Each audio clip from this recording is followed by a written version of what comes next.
Hi friends, welcome to this channel JB and CIB made simple. आप लोगों की CIB की प्रिपरेशन काफ़ी अच्छे तरीके से चल रही होगी, मैं ये उम्मीद करता हूँ। दोस्तों, इसी प्रिपरेशन को और अच्छा और सुदृढ़ करने के लिए और स्ट्रेंथन करने के लिए दोस्तों मैं आप लोगों के साथ लेकर आया हूँ सीआईबी मेड सिंपल का प्लान 2022 के लिए। दो प्लान अवेलेबल है, प्लान ए और प्लान बी। प्लान ए उन लोगों के लिए है जिनका तीनों का तीनों सब्जेक्ट बचा हुआ है, जिनको क्लियर करना है। और आपको पता है कि इस अटेम्प्ट के बाद आपका सिलेबस चेंज होने वाला है। तो दोस्तों, आपको अच्छा एफर्ट देना है। You have to redouble your effort so that you can, आपको तीनों का तीनों पेपर इसी पार क्लियर करना है। आपको ये इंश्योर करना है दोस्तों। प्लान भी दोस्तों उनके लिए है जिनका केवल एक ही सब्जेक्ट बचा हुआ है, चाहे एवीएम या बीएफएम या रिटेल। ठीक है, तो ये दो प्लान आपको ध्यान रखना है। अब दोस्तों, प्लान ए में क्या क्या आपको बेनिफिट मिलेगा वो जरा देखिए। आपको हर एक चैप्टर का शॉर्ट नोट्स मिलेगा, मैकमिलन का अनसॉल्व प्रॉब्लम का एक्सप्लेनेशन मिलेगा दोस्तों, हर एक चैप्टर का एमसीक्यूज़ मिलेगा दोस्तों। और दोस्तों, हर एक चैप्टर का केस स्टडीज़ मिलेगा। एमसीक्यू केस स्टडी कंबाइंड रहेगा। जब आपका मॉड्यूल कंप्लीट होगा तो मॉड्यूल का क्विक रिवीजन आपको पीडीएफ मिलेगा। जो आपका पूरा का पूरा सिलेबस है बीएफएम का एवीएम का, उसका इंपॉर्टेंट फार्मूला कंपाइलेशन रहेगा और प्रीवियस ईयर क्वेश्चन का अलग अलग पीडीएफ रहेगा। तो ये सब बेनिफिट्स आपको मिलेंगे हर एक चैप्टर के लिए, हर एक सब्जेक्ट के लिए, चाहे एवीएम हो, चाहे बीएफएम हो, चाहे रिटेल हो। मैं आपको एक सैम्पल शो करता हूँ दोस्तों। जैसे कि आप देख सकते हैं, ये हमारा बीएफएम का पीडीएफ है। इसे मैंने इस तरह डिज़ाइन किया है इसे कि जैसे देखिए, आपने इतना थ्योरी पढ़ा, जैसे आपने यहाँ से यहाँ तक थ्योरी पढ़ा, आप पहला क्वेश्चन आप इस पे बेसिस पे क्वेश्चन अटेम्प्ट कीजिए। फिर दोस्तों देखिए, 2-3 क्वेश्चन मैंने डाल रखा है। फिर आपने इतना थ्योरी पढ़ा, फिर आप क्वेश्चन अटेम्प्ट कीजिए। फिर आपने थ्योरी पढ़ा इतना, फिर क्वेश्चन अटेम्प्ट कीजिए। तो इस तरह से क्या होगा दोस्तों, आपको पता चलेगा कि जो हम थ्योरी पढ़ रहे हैं उसका क्या यूज है, उसको किस तरह अप्लाई करना है।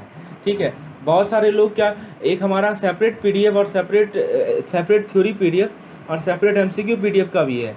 और दोस्तों, एक कंबाइंड पीडीएफ भी है, यानी आपको तीनों फैसिलिटी मिलेगा।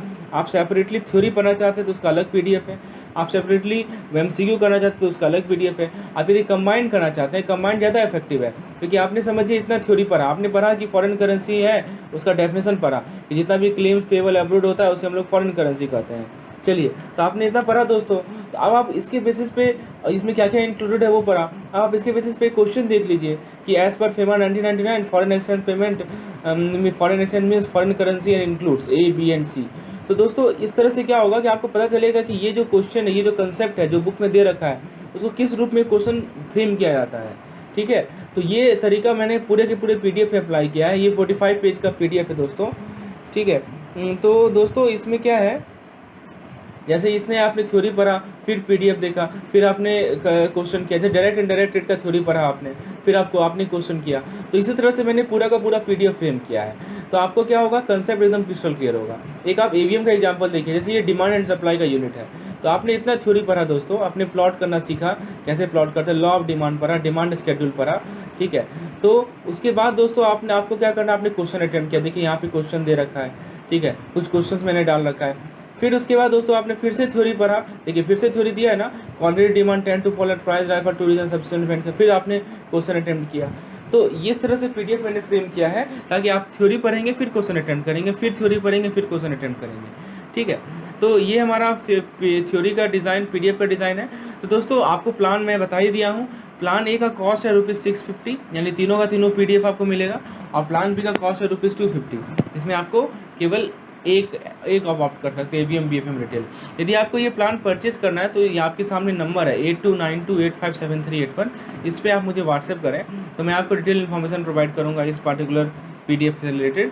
और दोस्तों, आप मेरे Telegram channel CIB made simple को ज्वाइन करें रेगुलर अपडेट्स के लिए। और हमारा जो यूट्यूब चैनल है JIB and CIB made simple को आप रेगुलर अपडेट के लिए लाइक और सब्सक्राइब करें। चलिए आगे बढ़ते हैं, हम लोग अपने वीडियो को शुरुआत करते हैं। सबसे पहले हमें इंडियन इकोनॉमी का इंट्रोडक्शन देखना है। उसके बाद दोस्तों हमें सेक्टर्स ऑफ इकोनॉमी को समझना है। और लास्ट में हम लोग समझेंगे structural changes in Indian economy.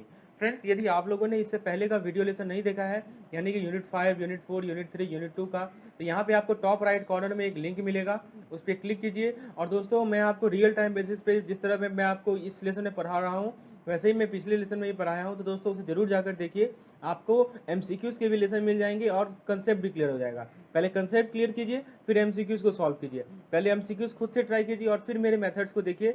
और इस प्रकार से आप अपने गलती को भी सीखेंगे, आप क्या गलती कर रहे हैं, और आप सीखते चले जाएंगे। चलिए दोस्तों, शुरुआत करते हैं आज के वीडियो लेसन को पहले टॉपिक के साथ, जो कि है इंट्रोडक्शन टू इंडियन इकोनॉमी। आइए जरा देखते हैं कि भारतीय इकोनॉमी में कैसा उतार चढ़ाव रहा है अपने पिछले दशकों में। चलिए दोस्तों, तो मैं आपको शॉर्ट नोट्स प्रोवाइड कर रहा हूँ। देखिए, हम लोग बात कर रहे हैं इंडियन इकोनॉमी की। We are talking about Indian economy. अब दोस्तों, इंडियन इकोनॉमी में लास्ट 5 डिकेड्स में, ठीक है, कैसा कैसा उसमें वेरिएशन, कैसा फ्लक्चुएशन आया है हमारे जीडीपी में, हमारे पॉपुलेशन ग्रोथ में, हमारे इन्फ्लेशन रेट में। आइए इन सभी को स्टडी करते हैं। तो सबसे पहले हम लोग देखते हैं कि 2008 तक का इकोनॉमी। आपके बुक में भी ऐसे ही डिवाइड किया हुआ है, तो वैसे ही हम लोग पढ़ेंगे इकोनॉमी टिल 2008। तो दोस्तों, इस वीडियो लेसन में अंतिम तक बने रहिएगा, क्योंकि हम लोग लास्ट में एक एमसीक्यूज भी करेंगे। और आपको पता है एमसीक्यूज का क्या इंपॉर्टेंस है, क्योंकि एमसीक्यूज जब आप कर लोगे तो आपको पता चलेगा कि हाँ, जो चीज़ मैंने अभी आपको कंसेप्ट यहाँ पे थ्योरी पोर्शन बताया है, उसी से क्वेश्चन पूछा जा रहा है बार बार। तो एक एक बात को ध्यान से सुनिए, नोट्स बनाते जाइए और एमसीक्यूज को लास्ट में जरूर अटेम्प्ट करें। चलिए, इकोनॉमी टिल 2008 देखते हैं। तो सबसे पहले दोस्तों हम लोग देखते हैं कि जीडीपी ग्रोथ रेट का क्या वेरिएशन रहा है। So the first thing we will understand what is the variation of GDP growth rate। तो जीडीपी ग्रोथ रेट का क्या वेरिएशन रहा है पिछले 5 दशकों में, आइए जरा देखते हैं। तो दोस्तों देखिए, मैं आपको कुछ डाटा दे रहा हूँ, उस डाटा से आपको क्लियर हो जाएगा।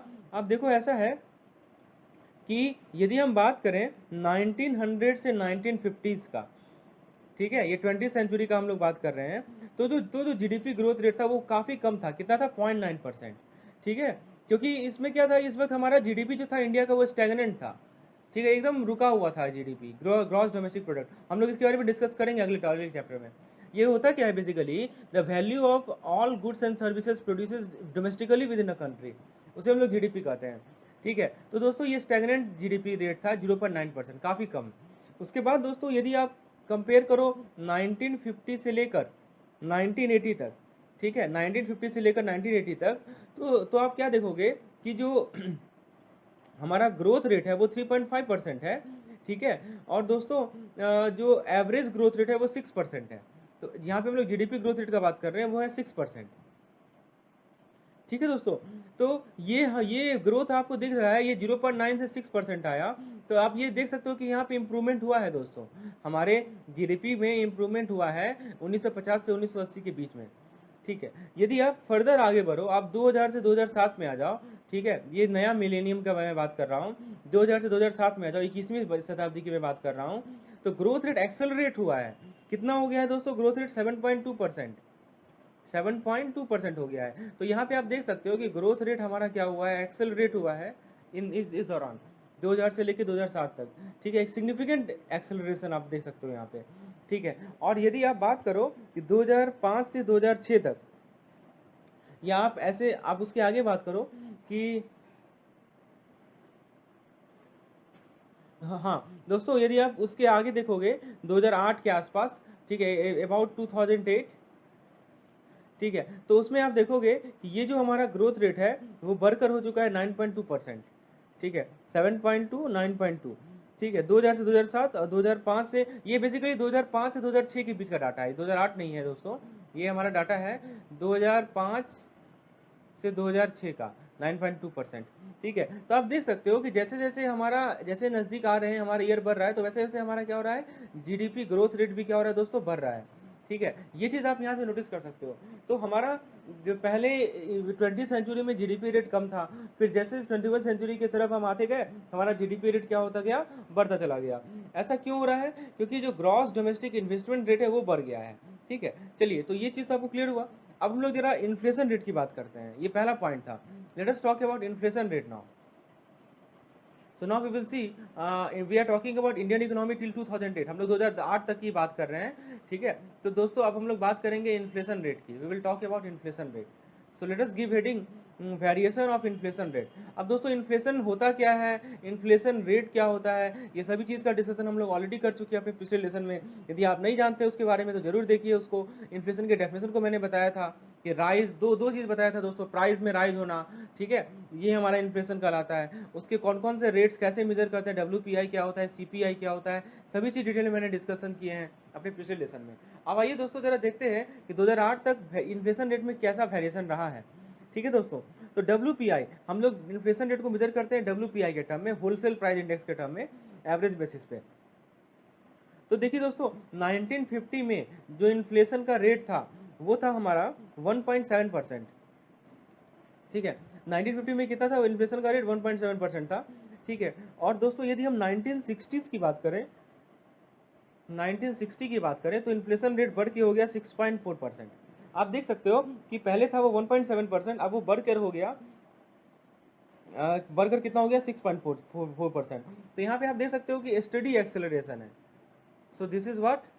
Study acceleration. So inflation rate is increasing, right? Okay, and now यदि आप 1970s की बात करो, ठीक है, 1970s की बात करो तो इन्फ्लेशन रेट हमारा बढ़कर हो चुका था 9%। ठीक है, 1.7 तो 9% हो चुका था ये 1970s में। ठीक है, और दोस्तों फर्दर 1980s में घट गया, 1980s में घट के हो गया 8%, मार्जिनल रिडक्शन हुआ। ठीक है, तो दोस्तों आप देखो कि फिर आप यदि बात करो कि 2001 से लेके फिर 90 का 95 तक यदि बात करो तो बढ़कर हो गया 11.5%। और फाइनली दोस्तों 2001 से लेकर 2008 तक इन्फ्लेशन रेट था 5%। तो यहाँ पे आप देख सकते हो कि 11.5% से 5% सडन रिडक्शन है। ठीक है, तो ये रिडक्शन क्यों आया, ये चीज़ को समझना है दोस्तों। इन्फ्लेशन रेट क्या हो रहा है? घट रहा है ना। ठीक है, तो इन्फ्लेशन रेट फाइनली एवरेजिंग कितना है? 5% का। आप देख सकते हो 1990 से 95 में इन्फ्लेशन रेट कितना हाई था? 11.5% था। कितनी महंगाई थी दोस्तों। ठीक है, तो ये चीज आप नोटिस कर सकते हो। हम लोगों ने जीडीपी ग्रोथ रेट में वेरिएशन देखा और इन्फ्लेशन ग्रोथ रेट में वेरिएशन देखा। जीडीपी ग्रोथ रेट में क्या देखा कि जैसे जैसे हम 21वीं सेंचुरी के नजदीक आ रहे हैं हमारा जीडीपी ग्रोथ रेट बढ़ रहा है। इन्फ्लेशन रेट में क्या देखा हम लोगों ने? जैसे जैसे हम नजदीक आ रहे हैं हमारा इन्फ्लेशन रेट पहले बढ़ा और फिर घटा। ठीक है, ये चीज हम लोग यहाँ से नोटिस कर रहे हैं। तो ये हमारे जो इकोनॉमी के जो ये जीडीपी हमारे आरबीआई है उनके पॉलिसीज के कारण, सरकार के पॉलिसी के कारण हम इसमें इन्फ्लेशन रेट में कुछ हम लोग कंट्रोल कर पाए हैं। चलिए आगे देखते हैं दोस्तों। नेक्स्ट हमें देखना है कि इकोनॉमी हमारा 2008 के बाद कैसा रहा है। ठीक है, तो एक सिंगल लाइन में यदि हम कहें क्या नेचर ऑफ इकोनॉमी रहा है 2008 तक, तो दोस्तों यहाँ पे आप कहोगे कि इसका देखिए आप ग्रोथ फेज तो नोटिस कर ही रहे हो कि ग्रोथ फेज हुआ है, जीडीपी ग्रोथ रेट में फेज बढ़ा है। तो इसके पीछे रीजन क्या करोगे आप कहोगे resilience to shock, resilience to shock. ठीक है, ये है हमारा बेसिक रीजन। ठीक है, resilience to shock is the basic reason behind the growth phase of our quarter century. ठीक है, तो हम हमारे पास क्या था कि शॉक एब्जॉर्ब करने की क्षमता थी। That's why we our growth rate was significant. Okay, so now let's move to the next topic, that is how our Indian economy was performing after 2008. So we have seen up to 2008. Now we will see after 2008 how did it perform. So let us give heading economy after 2008. तो 2008 के बाद हमारा economy का क्या condition रहा, आइए जरा देखते हैं। तो दोस्तों देखिए सबसे पहले फिर से वही हमारा टॉपिक रहेगा। हम लोग इस चीज़ को दो पार्ट में डिवाइड करेंगे। इकोनॉमी को मेजर करने का कुछ पैरामीटर्स होते हैं, there are certain parameters to measure the economy and one of them is GDP growth rate, right? So let us give heading variation of growth rate, variation of growth rate. So now we will see how our growth rate is varying, right? So how our growth rate is varying after 2008. Okay, सो फार हम लोग अभी तक देख चुके हैं कि दोस्तों 2008 तक हमारा जीडीपी ग्रोथ रेट बढ़ा है। अब जरा देखते हैं कि क्या 2008 के बाद क्या इफेक्ट पड़ा है हमारे जीडीपी ग्रोथ रेट में। तो दोस्तों देखिए आप यदि 2007 से 2008 की बात करो, ठीक है, तो जो हमारा ग्रोथ रेट का परसेंटेज रहा है वो रहा है 7.4%, राइट? So it was 7.4%। दोस्तों अब क्या हुआ कि यही चीज़ 2012 से 13 में यदि आप आ जाओ, ठीक है, तो आपको ये ग्रोथ रेट मिल जाएगा 5%। आप क्या देख रहे हो यहाँ पे कि यहाँ पे डिक्लाइन हुआ है, डिप हुआ है। ठीक है, क्यों डिप हुआ है? क्योंकि इन्फ्लेशन बहुत हाई लेवल तक पहुँच चुका था। ठीक है, क्योंकि हमारा जब आपको पता है ना कि जो हमारा मॉनेटरी और फिजिकल मेजर लिया गया था वो काफ़ी ज़्यादा रेडिकुलस था, वो हेल्प नहीं कर पाया। इस कारण से हमारा जीडीपी ग्रोथ रेट काफ़ी घट गया। ठीक है, और ग्लोबल इकोनॉमिक क्राइसिस आ गया। ठीक है दोस्तों, तो ये कारण था दोस्तों। और इन्फ्लेशन जो है 11% तक, हम लोग बात करेंगे इन्फ्लेशन का, तो जीडीपी ग्रोथ रेट आप देख सकते हो कि सडनली डिक्रीज हुआ है, 7.4% से 5% पे आ गया। ठीक है, अब यहीं पे हम लोग इन्फ्लेशन की बात भी कर लेते हैं। तो दोस्तों आप जरा इन्फ्लेशन की बात करते हैं यहाँ पे। सो वेरिएशन इन इन्फ्लेशन, इन्फ्लेशन में क्या वेरिएशन हुआ, तो दोस्तों देखिए 2007 से 8 तक यदि बात करें तो जो इन्फ्लेशन रेट था हमारा वो था 7.4%। ठीक है, सॉरी वो था 11%, बहुत ज़्यादा इन्फ्लेशन था दोस्तों। 2007 से 2008 में इन्फ्लेशन काफ़ी ज़्यादा था। So it was nothing but 11%। ये हम लोगों ने ऑलरेडी डिस्कस किया है। ठीक है, तो 2013 से 14 तक आते आते इस इन्फ्लेशन रेट में कुछ काबू पा लिया गया और ये हो गया 7%। ठीक है, तो ये इन्फ्लेशन रेट घटा। ठीक है, क्योंकि कैसे घटा, तो कुछ फिजिकल डेफिसिट का कंट्रोल का मेजर लिया गया या कुछ पॉलिसी मेजर लिए गए, तो इसी कारण से हमारा इन्फ्लेशन का रेट घटा। ठीक है, और ये फर्दर घटते चला गया। 14-15 में ये हो चुका था 2.38, और यदि 2015 की बात करें दिसंबर की, तो जो ये फिगर था वो था नेगेटिव में, ध्यान दीजिएगा नेगेटिव में था, नेगेटिव में था 0.7%। तो देखिए इन्फ्लेशन रेट पे काबू पा लिया गया, उसको नेगेटिव में ले जा चुका। लेकिन अभी भी क्या है कि फिर इन्फ्लेशन बढ़ता गया, और 2017 में इन्फ्लेशन बढ़कर हो गया 5.2%। फिर वो फरवरी में बढ़ के हो गया 6.5%। ठीक है, तो दोस्तों इसका मेन रीजन क्या था, कैसे हम इन्फ्लेशन को कंट्रोल कर पाए, तो दोस्तों आपको पता है क्रूड ऑयल। ठीक है, तो क्रूड ऑयल के प्राइसेस में सडनली डिक्लाइन आया दोस्तों। ठीक है, तो इस कारण से हमारा इन्फ्लेशन का रेट वेरी करता है, कभी घट रहा है कभी बढ़ रहा है, ये मेन रीजन है दोस्तों। चलिए, तो ये सब कुछ पॉइंट्स है। अब देखिए तो आपसे पूछा जाएगा कि इन्फ्लेशन को कंट्रोल कैसे किया गया, तो sharp decline in global commodity price specially the crude oil. तो ये पॉइंट आपने देखा कि इकोनॉमी का वेरिएशन, इकोनॉमी कैसे हमारा कंट्री का वेरी किया है before 2008 and after 2008। GDP growth rate जबकि बढ़ रहा था हमारा 2008 के पहले, अब देखिए घट गया। और इन्फ्लेशन का रेट, जैसा कि हम लोगों ने देखा कि इन्फ्लेशन का रेट बढ़ा था। ठीक है, इन्फ्लेशन का रेट हम लोगों ने देखा था कि इन्फ्लेशन जो था हमारा वो बढ़ा था। ठीक है, और फिर उसमें कुछ कंट्रोल कर लिया गया। कंट्रोल किस कारण से कर लिया गया कि हमारा जो क्रूड ऑयल का प्राइस है उसमें डिक्लाइन आया।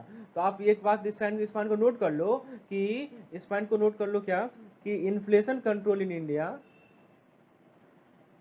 Inflation control in India is aided by, has been aided by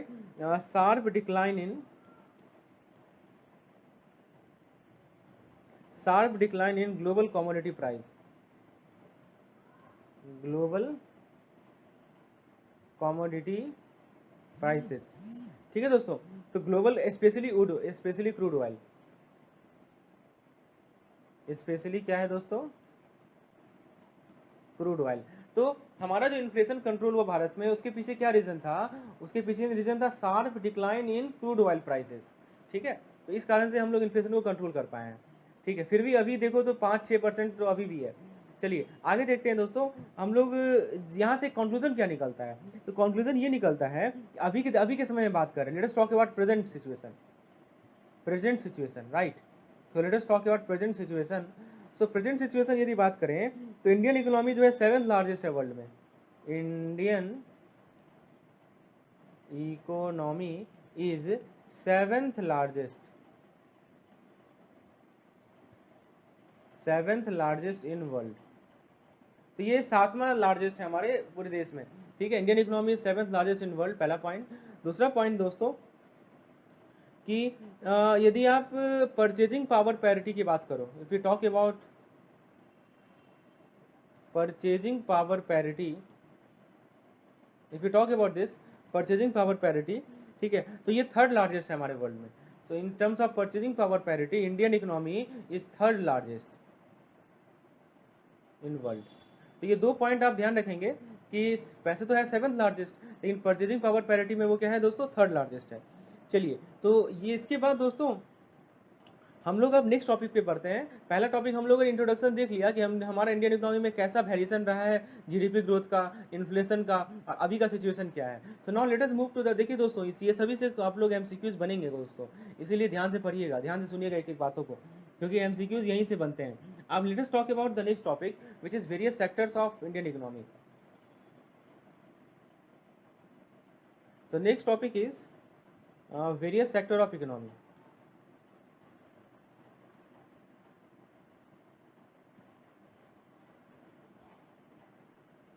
तो आइए जरा देखते हैं कि हमारे इकोनॉमी में कौन कौन से इंपॉर्टेंट सेक्टर्स हैं। So the first sector is, basically इसे तीन तीन पार्ट में क्लासीफाई किया गया है। So it is classified into three parts. The first one is agriculture and allied activity, agriculture and allied activity. The second part is industry, and the third part is services. ठीक है। सो आप देखो दोस्तों, इस agriculture and allied activity को हम लोग primary activity बोलते हैं। What do you call it? We call it primary activity. This industry is called secondary activity,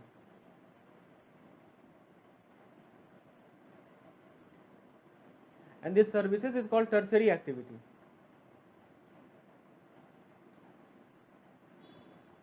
ठीक है, तो ये चीज तीनों नाम आप ध्यान रखेंगे। अब जरा देखते हैं कि एग्रीकल्चर के अंदर क्या क्या आता है, क्या क्या आता है दोस्तों।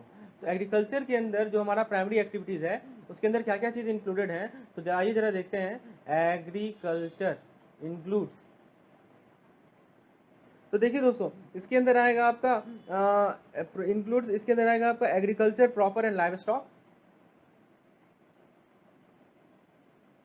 Agriculture proper and live stock. ठीक है, ये तो आएगा ही। उसके बाद दोस्तों आएगा फॉरेस्ट्री, फॉरेस्ट्री भी हमारा एग्रीकल्चर का ही पार्ट है, फॉरेस्ट्री आएगा दोस्तों। उसके बाद फिशिंग आएगा, fishing is also part of agriculture and related activities, और इससे जुड़े जो भी काम है, जो भी जुड़े काम है वो हमारे एग्रीकल्चर के पार्ट हैं। चलिए जरा बात करते हैं इंडस्ट्रीज के, तो देखते हैं जरा इंडस्ट्री सेक्टर में क्या क्या आता है। If we talk about industry sector, okay, let us talk about industry sector. So let us see what are the major components which can be categorized under this sector. So the first one is it like manufacturing, right?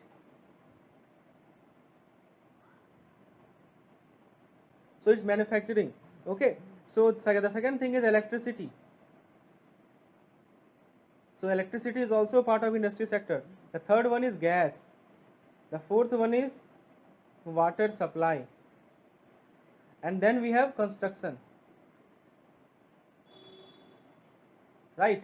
So all of these are part of industry sector. So manufacturing, electricity, gas, water supply and construction. Now let us talk about the third part. The third part after we have agriculture and industry sector is nothing but we have a service sector, right? So let us see what are the components which are included under this sector. So far as service sector is concerned, we have activities like trade, right? The repairs. You have hotels and restaurants.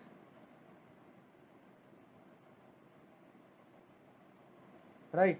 So we have transport. We have communication.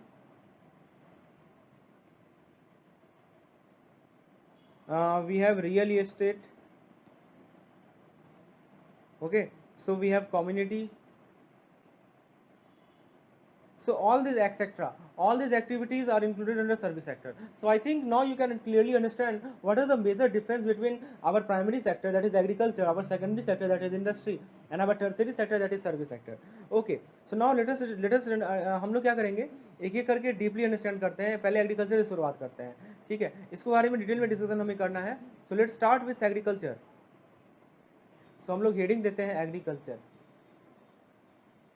Fishing, forestry, ये सभी के सभी हमारे agriculture के parts हैं। तो सबसे पहला पॉइंट आप ध्यान रखोगे, it accounts for 49% of the employment in the country. ये ध्यान रखिएगा, 49% of employment in our country. हमारे देश का जो टोटल जनसंख्या है उसमें से 49% लोग किस पे डिपेंडेंट है? एग्रीकल्चर पे ही डिपेंडेंट है, ठीक है। और ये सबसे इंपॉर्टेंट सेक्टर है हमारे जीडीपी का, इंडियन इकोनॉमी का सबसे इंपॉर्टेंट, तीनों में से सबसे ज़्यादा कहा जाए तो यही है, ठीक है। तो ये लेकिन क्या है कि इसका जो शेयर है, its share in GDP is declining over the year. अब देखिए दोस्तों, सबसे ज़्यादा जीडीपी का हिस्सा इसी का हुआ करता था पहले, लेकिन अब जो है इसका शेयर घटते चला जा रहा है। ठीक है, तो ये ध्यान रखना है। अब देखिए ये करता क्या है ये सेक्टर, तो ये हमें रॉ मटेरियल प्रोवाइड करता है। So it provides raw material to industry, it provides raw material to industry. ठीक है, अब दोस्तों आपको पता है ना, भारत का 10% जो टोटल एक्सपोर्ट है, 10% ऑफ एक्सपोर्ट ऑफ इंडिया, ठीक है, उसमें क्या है, उसमें एग्रीकल्चर कमोडिटीज ही आते हैं। So it consist of agriculture commodities, agriculture commodities. Okay, तो देखिए सबसे पहला पॉइंट क्या हमने देखा कि भारत के टोटल एम्प्लॉयमेंट का 49% एग्रीकल्चर ही देता है। इसका जीडीपी में शेयर घट रहा है, पहले ज़्यादा हुआ करता था, अब कम है। अभी सबसे ज़्यादा सर्विस सेक्टर का है, हम लोग आगे डिस्कस करेंगे।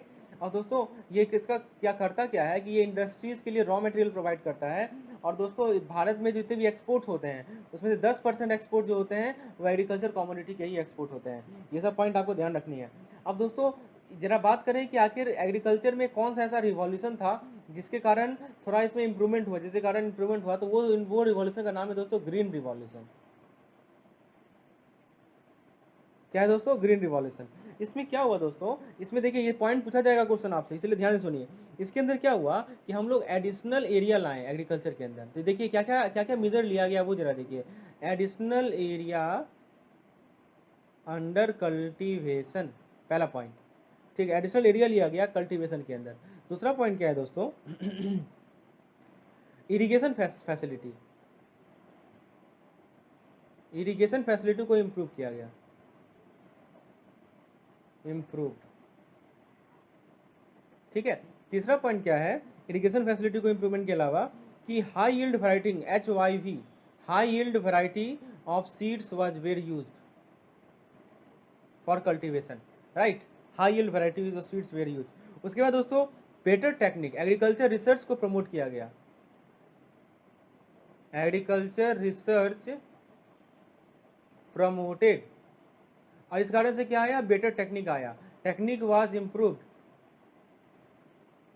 Technique improved, right. तो ये पॉइंट है। उसके अलावा दोस्तों आप यदि बात करो उसके बाद आपको वाटर मैनेजमेंट, ठीक है, वाटर मैनेजमेंट भी किया गया ग्रीन रिवॉल्यूशन में। तो ये सब पॉइंट आपको ध्यान रखने हैं कि एग्रीकल्चर में कैसे इंप्रूवमेंट लाया गया, ये इन सभी तरीके से। चलिए अब दोस्तों ये सब आपको ध्यान रखना है। अब जरा कौन कौन सा इश्यूज हैं जो कि अभी एड्रेस होना बाकी है वो जरा देखते हैं। ठीक है, अब ये देखिए ये यहाँ से क्वेश्चन पूछा जाता है, इसलिए ध्यान सुनिएगा। Issues needed to be addressed. तो देखिए सबसे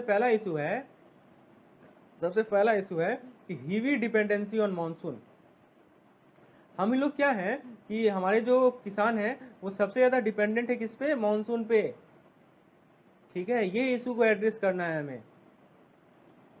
दूसरा इशू क्या है दोस्तों, दूसरा इशू है कि पब्लिक इन्वेस्टमेंट का लो लेवल, पब्लिक का इन्वेस्टमेंट लो है। ठीक है, so low level of public investment, मतलब इन्वेस्टमेंट बहुत कम है इस सेक्टर में, इन्वेस्टमेंट को बढ़ाना पड़ेगा। तीसरा इसका इश्यूज है कि देखिए अनबैलेंस फर्टिलाइजर यूज, मतलब जो फर्टिलाइजर यूज कर रहे हैं वो अनबैलेंस है। यहाँ से क्वेश्चन पूछा जाएगा दोस्तों, इसलिए मैं आपको ध्यान से बता रहा हूँ एक एक चीज।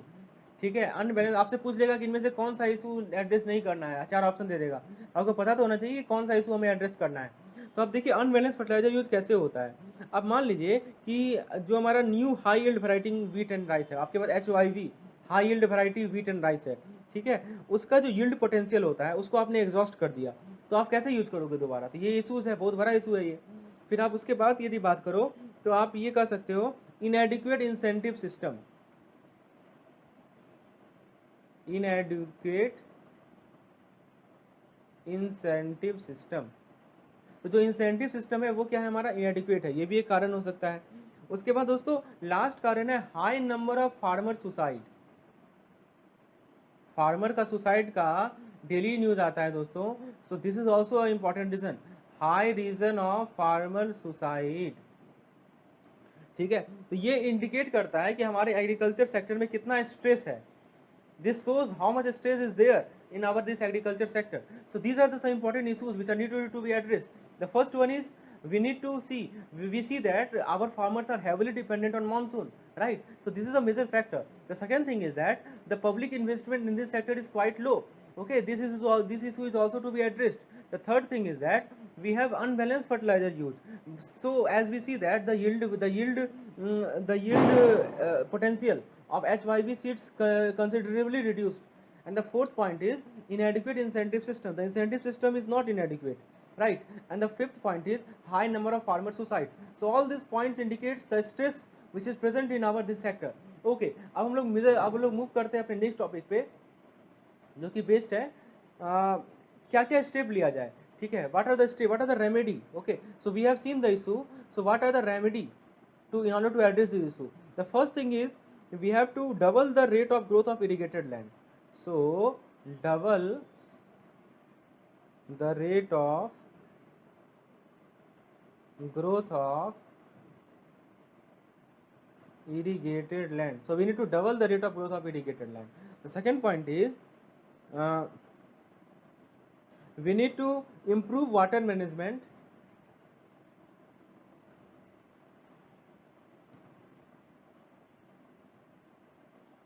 We need to improve water management, rainwater harvesting,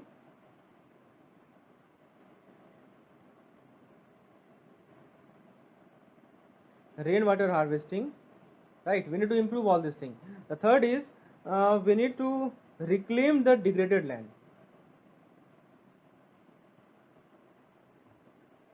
Reclaim degraded land, right? So these are three remedies which is available to us in order to address this issue. So that's what all about this agriculture sector. Let us move to the next sector, which is nothing but industry, right? So we'll talk about industry right now. अब हम लोग बात करते हैं industries के बारे में। तो दोस्तों देखिए, इंडस्ट्री के बारे में पहला पॉइंट क्या है, it accounts for 33% of India's GVA. So what is GVA? GVA is gross value addition.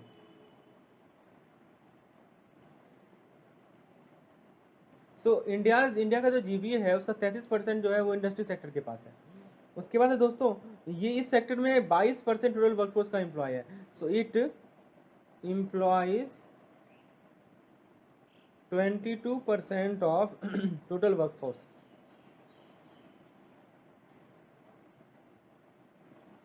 यानी हमारी टोटल वर्कफोर्स का 22% जो है इस सेक्टर में एम्प्लॉयड है। उसके बाद दोस्तों, भारत की जहाँ तक बात करें तो इंडिया का रैंक है 12वां। इंडिया रैंक देखिए, एग्रीकल्चर में 49% था और यहाँ पे 22% है। ठीक है, इंडिया का जो रैंक है वो 12th है इन वर्ल्ड। ठीक है, इंडस्ट्रियल आउटपुट में इंडिया का रैंक कितना है दोस्तों, 12th है। उसके बाद दोस्तों मतलब देखिए अबाउट 1/3, इसको मैं इरेज करता हूँ, अगले स्लाइड में लिखता हूँ। हम लोग बात कर रहे हैं इंडस्ट्री सेक्टर की, तो चौथा पॉइंट है दोस्तों, अबाउट 1/3 ऑफ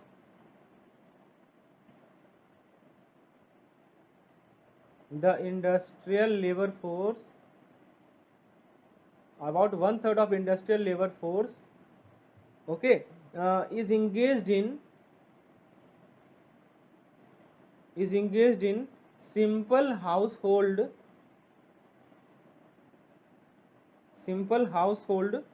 manufacturing।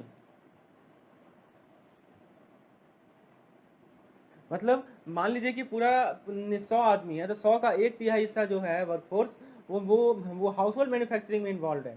ठीक है, तो ये पॉइंट ध्यान रखनी है। और दोस्तों ये जो है आप देखिए, ये अलग अलग इंडस्ट्री सेक्टर का जो ग्रोथ हो रहा है वो हमारे, देखिए आपको पता है ना कि 1990s के आसपास एक लिबरल इकोनॉमिक पॉलिसी आया था, याद है ना, लिबरलाइजेशन जिसको बोले थे हम लोग। ये क्या था कि लिबरल इकोनॉमिक पॉलिसी क्या था कि हमारा इकोनॉमी उससे पहले क्लोज हुआ करता था। So this was nothing but transformation. Transformation from closed economy to open economy, close to open type economy. मतलब पहले क्या था कि हम लोग डोमेस्टिकली ही इस इकोनॉमी को मेजर करते थे। ये 1990s के समय हमारा लिबरलाइजेशन का पॉलिसी आया, जिस कारण से हमारा इकोनॉमी क्लोज से ओपन इकोनॉमी हुआ। और इसका इम्पैक्ट क्या पड़ा? इसका इम्पैक्ट हुआ कि हमारा ग्रोथ हुआ इंडस्ट्री सेक्टर का, ग्रोथ ऑफ इंडस्ट्री सेक्टर, बाहर से एफडीआई आने लगे, ठीक है, फॉरेन डायरेक्ट इन्वेस्टमेंट आने लगा। तो ये सब के कारण क्या हुआ कि हमारा जो इंडस्ट्री सेक्टर है वो ग्रोथ हुआ, ठीक है। So growth of industry sector, कोई पूछ सकता है कि हमारे इंडस्ट्री सेक्टर के ग्रोथ के पीछे क्या रीजन है, तो आप क्या जवाब दोगे? आप बोलोगे liberalisation, this liberal economy policy which is adopted by government. Okay, Narasimhan Rao उस वक्त के प्रधानमंत्री थे।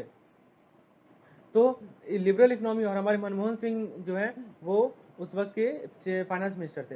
तो लिबरल इकोनॉमी पॉलिसी के द्वारा ट्रांसफॉर्म किया गया close to open type economy में। चलिए, तो ये 5 पॉइंट आप ध्यान रखेंगे हमारे इंडस्ट्री सेक्टर में। एक और पॉइंट है जिसको मैं बता दूं, ठीक है, जहाँ से क्वेश्चन पूछा जा सकता है, वो भी मैं आपको क्लियर कर दूं कि हमारा जो CSO है, CSO क्या है दोस्तों? सेंट्रल स्टैटिस्टिक्स ऑर्गेनाइजेशन, ये पूछा जाएगा, central statistics organisation.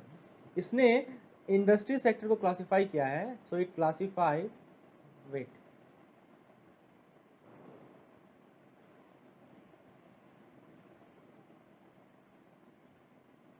it classified industry sector into 3 parts, ठीक है। वो 3 पार्ट्स कौन कौन से हैं ये पता होना चाहिए आपको कि आखिर इंडस्ट्री सेक्टर को 3 पार्ट में जो डिवाइड किया गया है वो कौन कौन से पार्ट हैं। So the first one is mining and quarrying, mining and quarrying, and the second one is manufacturing and electricity, manufacturing and electricity, the third one is gas and water supply, right? So these are 3 sectors, these are the 3 segments in which CSO has classified our industry sector, right? So this thing you should keep in mind. Okay, so now let's move to the next topic. Our next topic is micro, small and medium enterprises. Okay, so let's study what is the micro, small and medium enterprises. Micro, small and medium enterprises, right? Okay, so micro, small and medium enterprises में क्या क्या आते हैं, आइए जरा देखते हैं।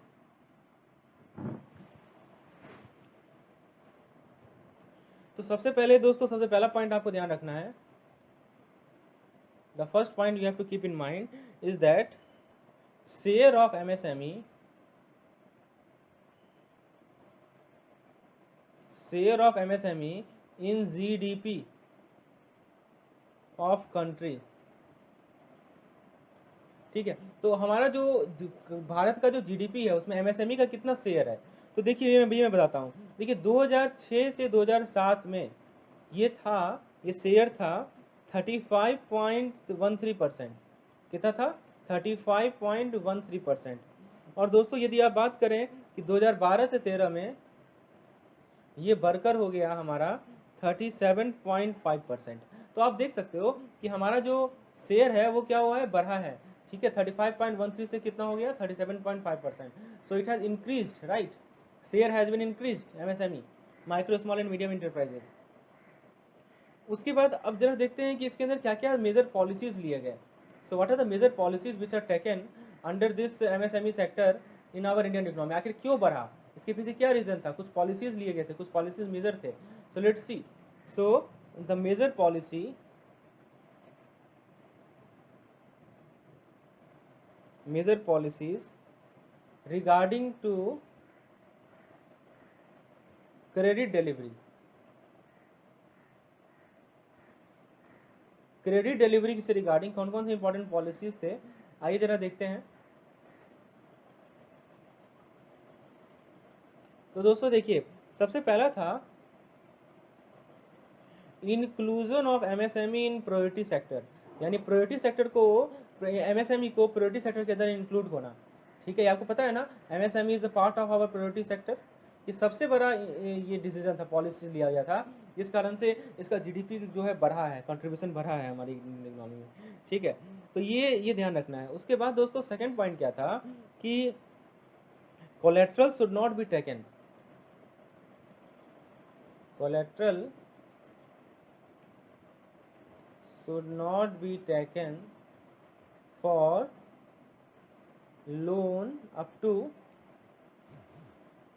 5 lakh to MSME unit. मतलब यदि 5 लाख तक का लोन है तो कोलेट्रल नहीं लेना है, ये भी एक पॉलिसी लाया गया था। और दोस्तों तीसरा क्या है कि क्रेडिट गारंटी प्रोवाइड करना, प्रोवाइडिंग क्रेडिट गारंटी।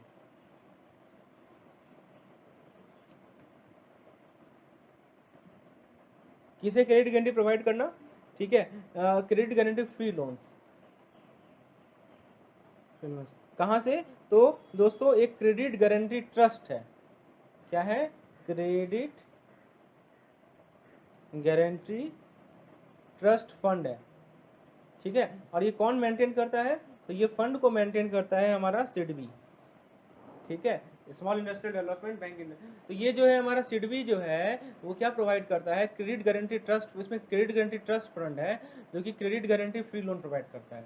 तो दोस्तों ये तीनों पॉइंट के कारण हमारा जो एमएसएमई सेक्टर में का जो जीडीपी में ग्रोथ है वो बढ़ा, जीडीपी का कॉन्ट्रीब्यूशन बढ़ा, ठीक है। So these are the major policies which are taken regarding to credit delivery. अब दोस्तों इसके बाद हमें एमएसएमईडी एक्ट के बारे में थोड़ा जान लेते हैं, ठीक है। देखिए सभी पॉइंट इंपॉर्टेंट है, सभी से क्वेश्चन पूछा जाएगा, तो एक भी पॉइंट को हम लोग छोड़ नहीं सकते हैं, सभी से क्वेश्चन आने की संभावनाएं हैं। सो let's C MSMED act 2006। What is MSMED act?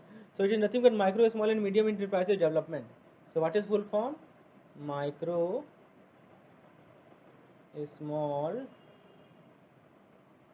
and medium enterprises development act, right, okay. तो दोस्तों इसने इंटरप्राइज को क्लासिफाई किया, ये पॉइंट काफी इंपॉर्टेंट है, it classified enterprises in 2 parts। ध्यान दीजिएगा, ये 2 पार्ट ध्यान रखना है, कभी कभी यहाँ गड़बड़ हो जाता है। कितने पार्ट में डिवाइड किया दोस्तों, तो 2 पार्ट में डिवाइड किया। वो कौन कौन सा पार्ट था, पहला था मैन्युफैक्चरिंग इंटरप्राइज,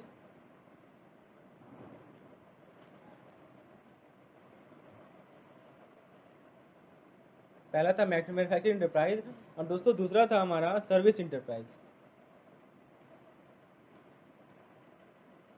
सर्विस इंटरप्राइज, ठीक है। तो माइक्रो स्मॉल, ये जो हमारा एमएसएमईडी एक्ट है, इसने इंटरप्राइज को 2 पार्ट में क्लासिफाई किया, ठीक है। अब ये जो ब्रॉड कैटेगरी है, ये तो था ब्रॉड कैटेगरी, ठीक है, ये क्या था हमारा ब्रॉड कैटेगरी। इसको फर्दर क्लासिफाई किया गया 3 पार्ट में, पहला क्या है माइक्रो, दूसरा क्या है स्मॉल, तीसरा क्या है मीडियम। अब ये क्लासिफिकेशन किस बेसिस पे हुआ, तो बेसिस था investment in plant and machinery, investment इन, अभी हम लोग देखेंगे कैसे क्लासिफाई हुआ, investment in plant and machinery and equipment, ठीक है, ये बेसिस था। So on the basis of investment in plant and machinery and equipment, this micro small and this MSMED act has classified enterprises into 3 parts, micro, small and medium। पहले इसको 2 broad category में divide किया गया, manufacturing और service, और further उसको categorise किया गया 3 पार्ट में। अब जरा हम लोग जरा देखते हैं कि ये जो investment in plant and machinery and equipment है वो कैसे किया गया। तो नेक्स्ट स्लाइड में हम लोग देखते हैं दोस्तों, तो ये हमारा रिवाइज एमएसएमई क्लासिफिकेशन है, ठीक है। तो दोस्तों इसमें क्राइटेरिया है, हमारा क्राइटेरिया है investment in annual turnover. What is the criteria, investment and annual turnover. तो इस बेसिस पे क्लासिफाई किया गया है। आइए जरा देखते हैं कि क्या क्राइटेरिया है हमारे पास। So let's see the first one. So I am writing here classification, I am writing here micro, I am writing here small, and I am writing here medium, तो यहाँ से आप क्लासिफिकेशन आसानी से समझ सकते हो। देखिए दोस्तों, जहाँ तक बात है मैन्युफैक्चरिंग एंड सर्विसेज का, क्लासिफिकेशन मैन्युफैक्चरिंग एंड सर्विसेज, ठीक है। तो दोस्तों देखिए, इन्वेस्टमेंट पे बात करें तो यदि इन्वेस्टमेंट का पॉइंट रखें, इन्वेस्टमेंट, तो इन्वेस्टमेंट माइक्रो वाले में क्या होता है, 1 करोड़ से कम होगा, ठीक है। स्मॉल वाले में क्या होगा कि 10 करोड़ से कम होगा, ठीक है। और मीडियम में क्या होगा दोस्तों, 20 करोड़ से कम होगा, ठीक है। ये क्लासिफिकेशन रखा गया on the basis of investment. और यदि हम बात करें टर्नओवर का, मैंने बोला ना एक इन्वेस्टमेंट है और एक एनुअल टर्नओवर है, तो टर्नओवर का यदि बात करें तो माइक्रो में 5 करोड़ से कम का टर्नओवर होगा, स्मॉल में आपका 50 करोड़ से कम का टर्नओवर होगा, और दोस्तों मीडियम में आपका 100 करोड़ से कम का टर्नओवर होगा।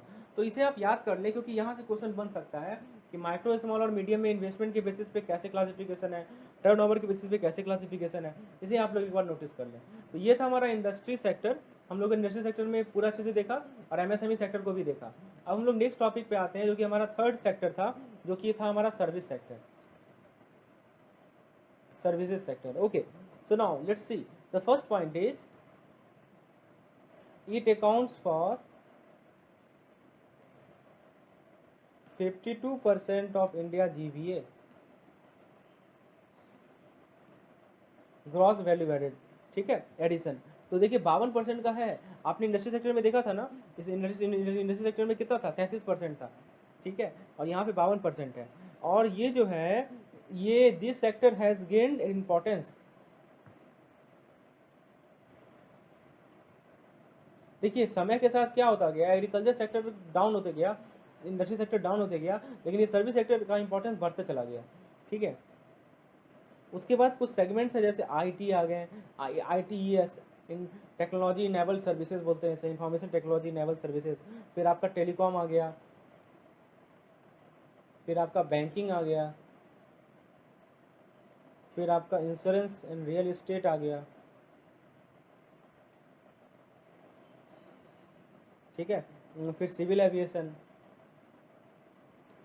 ये सभी सेक्टर जो है, इसमें ग्रोथ बहुत ही एक्सपोनेंशियली हुआ है, ग्रोथ फेनोमिनली, राइट, ओके। और यदि भारत का रैंकिंग का बात करें तो 11वां रैंकिंग है,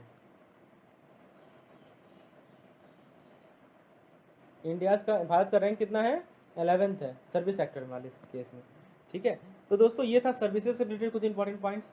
तो ये आप देख सकते हो, यदि आपसे पूछा जाए कि आज के कंडीशन में सबसे ज़्यादा एम्प्लॉयमेंट प्रोवाइडिंग कौन सा है, तो ये सर्विस सेक्टर है, ठीक है। भारत में मैक्सिमम लोग जो है वो सर्विस सेक्टर में ही एम्प्लॉयड है, और जीडीपी में भी सबसे ज़्यादा कॉन्ट्रीब्यूशन इसी का है, सर्विस सेक्टर का, ठीक है।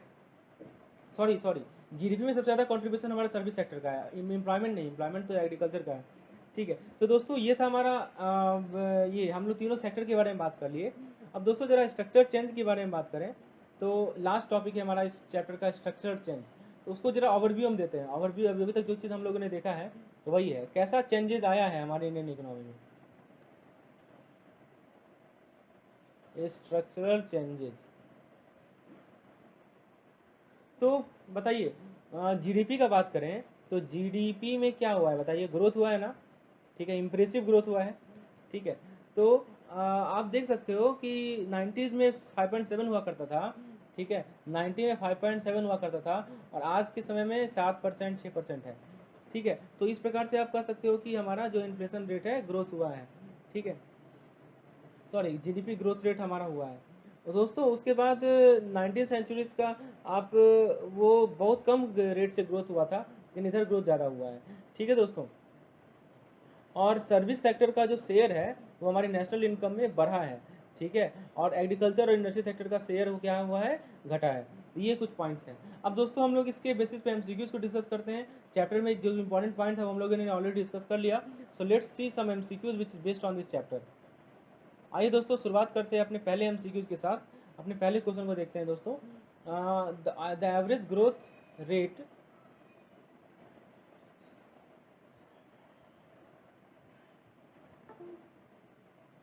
क्वेश्चन कह रहा है कि पहला क्वेश्चन है दोस्तों, the average growth rate of Indian economy, over the period of 25 years is 1988 was about. क्या कर रहा है दोस्तों कि 1980 से 1981 तक जो एवरेज ग्रोथ रेट था इंडियन इकोनॉमी का वो कितना था? 3 से 4%, 6%, 9%, 12%। अब बताइए दोस्तों क्या सही आंसर होगा? तो दोस्तों करेक्ट आंसर इसका ऑप्शन नंबर ए, यानी कि so option A is the correct answer and that is 3 to 4%. So 3 to 4% is the correct answer of this question. Let's move to the next question. Which sector of Indian economy is having the lowest share in GDP out of the following? आपके सामने 4 economy का part लिखा हुआ है, industries, agriculture, service and industry. तो किस sector का सबसे लोएस्ट शेयर है इंडियन इकोनॉमी के जीडीपी में? बताइए दोस्तों क्या आंसर होगा? तो दोस्तों करेक्ट आंसर इसका ऑप्शन नंबर बी, यानी एग्रीकल्चर। ठीक है, एग्रीकल्चर का सबसे लोएस्ट है, वो घटते चला गया एग्रीकल्चर का जीडीपी में contribution. So agriculture has the lowest contribution in our GDP. Next question, the Indian economy has registered an impressive growth in 2015-2016 with GDP recording an average of -% growth rate। अब देखिए ऐसा question पूछ लिया जाता है कि 15-16 में कितना जीडीपी था? ठीक है, 7.5, 7.9। तो दोस्तों करेक्ट आंसर इसका 7.9%। ठीक है, 7.9% था हमारा 15-16 में, ऑप्शन बी। नेक्स्ट क्वेश्चन है, which sector is the highest growing sector in Indian economy? तो सबसे हाईएस्ट ग्रोइंग सेक्टर कौन सा है? तो वो है हमारा सर्विस सेक्टर। ठीक है, एग्रीकल्चर, इंडस्ट्री, एमएसएमई का कंपेरेटिवली कम है, सर्विस सेक्टर सबसे ज़्यादा ग्रोथ रेट है। Next question, dash coin the term Hindu rate of growth for. यहाँ देखिए ये हिंदू रेट ऑफ ग्रोथ क्या है? ठीक है, ये हिंदू रेट ऑफ ग्रोथ को कॉइन किया गया था इंडियन इकोनॉमी के लिए। किसने कॉइन किया था ये टर्म? दोस्तों देखिए कभी कभी होता है कि पढ़ाते वक्त कुछ पॉइंट छूट जाता है, और यहाँ पे आप देख सकते हो कि यहाँ पे वो पॉइंट आपको फिर से मिल रहा है। दोस्तों जरा हिंदू रेट ऑफ इकोनॉमी के बारे में बता दूं कि देखिए हुआ क्या कि जो 19th सेंचुरी का जो पहला 50 ईयर था, ठीक है, मतलब आप सिंपल सी बात करो कि 1800 से लेके 1850 तक, यही ना होगा 19th सेंचुरी का पहला 50 ईयर। अब देखिए हुआ क्या, इस दौरान क्या हुआ कि जो जीडीपी ग्रोथ रेट था वो जस्ट कितना था? 0.7%। ठीक है, और ये बढ़कर हो गया 3.5%। ठीक है, तो ये बढ़कर हो गया कब? इंडिपेंडेंस के बाद, आफ्टर इंडिपेंडेंस। मतलब आप समझो कि 1950 से लेके 1980 तक।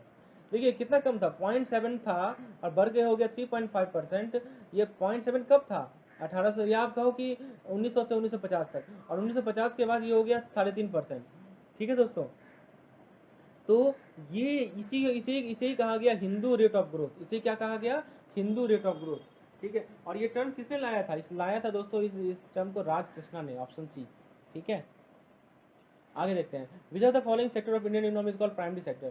प्राइमरी सेक्टर किसे कहते हैं बताइए? तो प्राइमरी सेक्टर होता है हमारा एग्रीकल्चर वाला, तो option B is the correct one. ठीक है, नेक्स्ट क्वेश्चन है, it is say that IT and ITES led to boom in the service sector of Indian economy. Full form of ITES is so information technology enabled service, option number C, right? Next question, the contribution of agriculture to the GDP in percentage term has dash in the last 10 year। अब बताइए agriculture का जो contribution है GDP में वो घटा है ना? सबसे पहले तो ज़्यादा था लेकिन अब घट के कम हो गया, सबसे कम हो गया है एग्रीकल्चर का contribution, so it has declined, option B is the correct one. Next question, the structural weakness of agriculture sector in India is reflected with the following. देखिए अब क्वेश्चन पूछ लिया वीकनेस बताओ, और ये आपको बताया था ना कि पब्लिक का इन्वेस्टमेंट कम है, पोस्ट हार्वेस्ट वैल्यू एडिशन चाहिए, यील्ड पोटेंशियल एग्जॉस्ट हो जाता है न्यू एल का, अनबैलेंस फर्टिलाइजर यूज है, सभी के सभी हैं।